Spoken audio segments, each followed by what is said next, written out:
सज्जन चिंतक वाचक पाठक साधक हो. आज आपण विवेक चुडामणी वाचत आहोत. आता इथे काही जणांना प्रश्न पडेल की observer is the observe Krishnamurthy म्हणतात आणि जो आपला मनोमय कोश असतो त्याच्यामध्ये शंकराचार्य म्हणतात मनोमय कोश म्हणजे मन, द्रष्ट्याशी मन म्हणजे द्रष्टा दृश्याशी एकरूप होतो आणि सर्व घोळ किंवा अडचणी निर्माण होतात.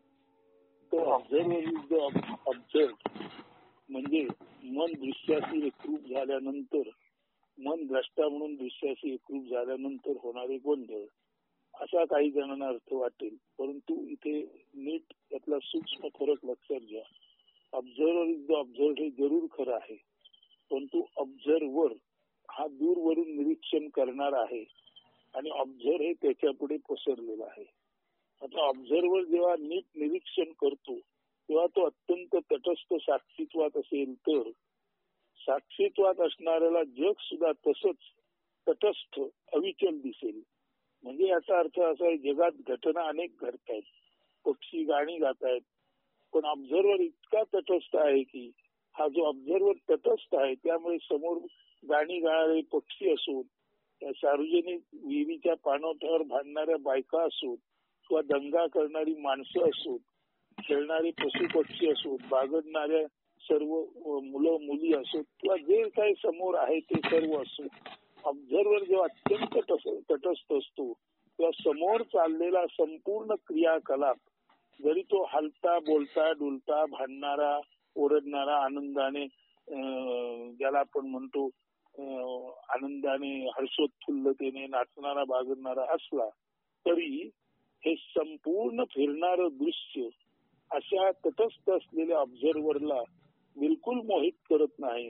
कारण ऑब्झर्वर जेव्हा तटस्थ असतो तेव्हा तो ऑब्झर्वशी जेव्हा एकरूप होतो तेव्हा आपल्या तटस्थतेचा गुण तो आपल्या समोरच्या दृश्याला देतो.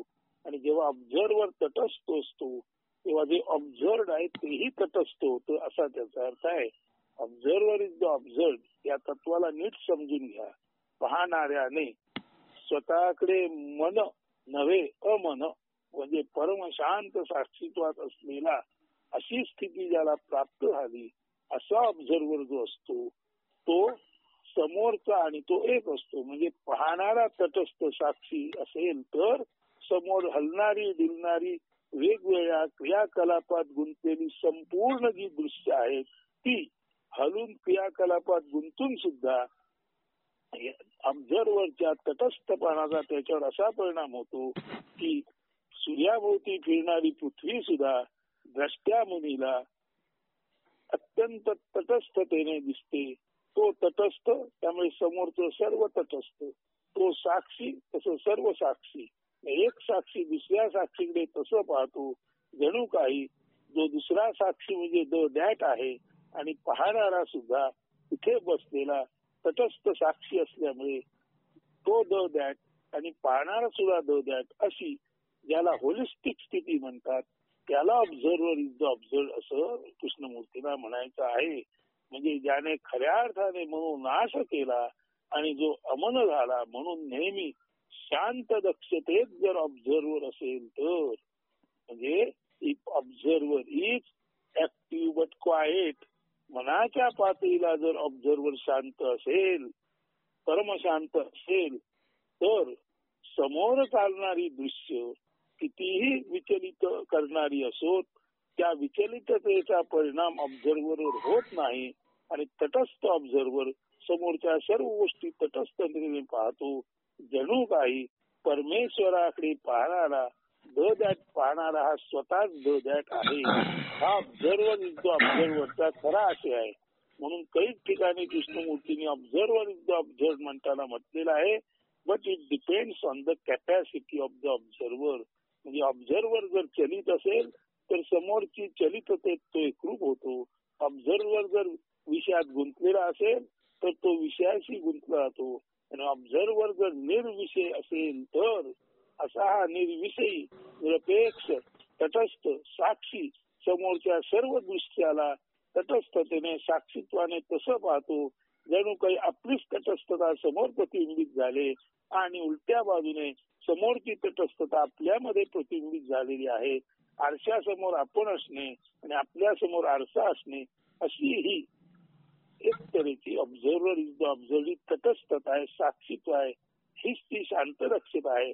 अशा शांतरक्षतेत जो जो पाहतो तो स्वाभाविकरित्या अनायासे फ्रीडम फ्रॉम द नोन म्हणजे जे नोन आहे त्याच्यातून मुक्त होतो. पण त्याला जे नोन दिसतं ते दुसरं तिसरं काही नसून त्यातच जे अननोन असणं आहे, त्यातच जी तटस्थता आहे, त्यातच जे गूढ तत्व आहे, त्याची जी अज्ञात स्थिती आहे तीच स्थिती तो समोर प्रक्षेपित करतो. म्हणून अज्ञात जेव्हा ज्ञाताला पाहतो तेव्हा अज्ञात ज्ञातालाही सुद्धा अज्ञातत्व देतं. म्हणून अज्ञात झालेला असा साक्षीत्वातला ऑब्झर्वर म्हणजे जो द दॅट आहे तो समोर त्याला सुद्धा द दॅट म्हणून पाहतो आणि आत्मा आत्म्याकडे तसा पाहतो. तसा आरशात आपण बघितल्यानंतर आपलं प्रतिबिंब आरशात दिसतं आणि स्वाभाविकच आरशात दिसलेलं प्रतिबिंब हे आपलंच आहे आपल्याला कळतं. म्हणून तटस्थ माणसाला समोरचं संपूर्ण जग तटस्थ दिसतं. तेव्हा त्याचा अर्थ असा आहे द दॅट तटस्थ आहे आणि पाहणाराही द दॅट आहे. म्हणून पाहणाऱ्यामधून द दॅट म्हणजे आत्मतत्व समोरच्या दृश्याला आत्मतत्व प्रदान करतो आणि दोन आत्म्याची भेट व्हावी तसं हे दृश्य तसं हे बिंब प्रतिबिंब ज्ञानाने चालू असतो. हा त्या ऑब्झर्वर इज द ऑब्झर्वचा अर्थ आहे. हा लक्षात घेतला की जे शंकराचार्य म्हणतात मनोनाश झाला म्हणजे मनाचे अमन झाले की समोर जे दिसतं ते संपूर्ण आत्मतत्वच आहे, दुसरं तिसरं काही नाही. त्याच्यात विषय नाही, त्याच्यात भोग नाही, त्याच्यात लालसा नाही, त्याच्यात येणे जाणे नाही. त्याच्यात जे जसं आहे ते तसं असणं आहे आणि हे जे जसं आहे ते तसं असणं म्हणजेच हा जो ऑब्झर्वर आहे हु इज क्वाइट बट ऍक्टिव्ह म्हणजे जो मनाने परमशांत अमन झालेला आणि ज्याची इंद्रिय अत्यंत सजग आहेत असा क्वाइट बट ऍक्टिव्ह ऑब्झर्वर म्हणजेच मनोनाश झालेला साधक की जो त्याच्या मनाचा नाश झाल्यामुळे समोरच्या दृश्य जगताचा त्याच्यावर काही परिणाम होत नाही. तो स्वतः सारखंच साक्षीत्व त्या दृश्य जगाला देतो आणि केवळ साक्षी भावात हे सर्व चालू आहे हे ज्याला जाणता येतं त्याचा त्याची आपोआपच ज्ञातातून सुटका होते आणि अज्ञातामध्ये पुन्हा जन्म पुन्हा मृत्यू असं काहीच नसल्यामुळे त्याला खऱ्या अर्थाने पूर्ण मुक्ती मिळते. त्यालाच फ्रीडम फ्रॉम द कंडिशनिंग म्हणतात. म्हणून ऑब्झर्वर इज द ऑब्झर्वचा खालच्या पातळीचा अर्थ लावला तर वेगवेगळ्या समजुती निर्माण होतात. मी समोर भुंकणारा कुत्रा पाहतोय आणि त्या कुत्र्याशी विषय रूपाने मी विषय रूप होऊन एकत्वाला पावलो आणि भुंकणारा कुत्रा मी असं काहीतरी वेगवेगळ्या समजुती निर्माण होतात. कृपा करून या वेगवेगळ्या समजुतीपासून दूर राहा. ऑब्झर्वर इज द ऑब्झर्व याच्यामध्ये ऑब्झर्वर हा मनोनाश झालेला whose mind is quiet but whose organs are active असा क्वाइट ऍक्टिव्ह असलेला असा जो ऑब्झर्वर आहे तोच खऱ्या अर्थाने शंकराचार्य म्हणतात तसा मनोनाश झालेला साधक आहे. मनोनाश झालेला साधक समोरचं संपूर्ण जे आहे ते असून नसल्यासारखं म्हणजे काही नाही असंच पाहतो. त्यामुळे काही नाही असणारा काही नाही असं पाहतो आणि जेव्हा काहीच नाही तेव्हा जन्म नाही नाही मृत्यू नाही मोक्ष नाही नाही बंधन नाही अशी जी स्थिती असते त्या स्थितीला कैवल्य स्थिती म्हणतात. कृष्णमूर्तीने ऑब्झर्वर इज द ऑब्झर्व म्हणताना कैवल्य स्थितीचाच उल्लेख केलेला आहे. त्याच्या खालची स्थिती ज्यांची ज्यांची असते त्यांनी कृपा करून ऑब्झर्वर इज द ऑब्झर्व याचा अर्थ नीट समजून घेतला नाही तर गोंधळ उठतो. म्हणून ऑब्झर्वर इज द ऑब्झर्व आणि मनोनाश झाल्यानंतर जग पाहणं हे वस्तुतः दोन्ही एकच आहेत. शंकराचार्य आणि कृष्णमूर्ती वेगवेगळ्या भाषेमध्ये एकच तत्व समजून सांगत आहेत.